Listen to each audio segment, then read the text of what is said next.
أعوذ بالله من الشيطان الرجيم.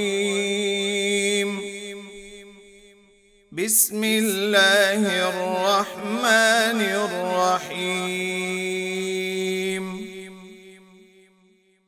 الذين يأكلون الربا لا يقومون إلا كما يقوم الذي يتخبطه الشيطان من المس، ذلك بأنهم قالوا إنما البيع مثل الربا وأحل الله البيع وحرم الربا، فمن جاءه موعظة من ربه فانتهى فله ما سلف وأمره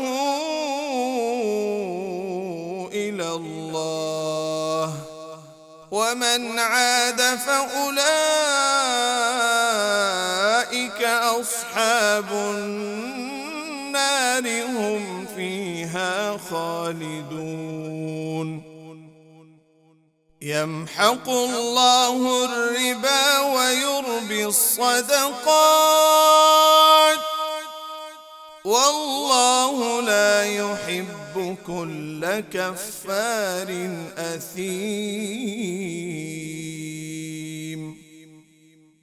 إن الذين آمنوا وعملوا الصالحات وأقاموا الصلاة وآتوا الزكاة لهم أجرهم عند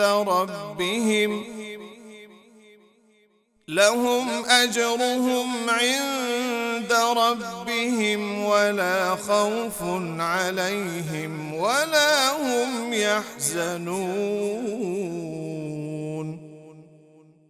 يا أيها الذين آمنوا اتقوا الله وذروا ما بقي من الربا إن كنتم مؤمنين، فإن لم تفعلوا فأذنوا بحرب من الله ورسوله، وإن تبتم فلكم رؤوس أموالكم لا تظلمون ولا تظلمون.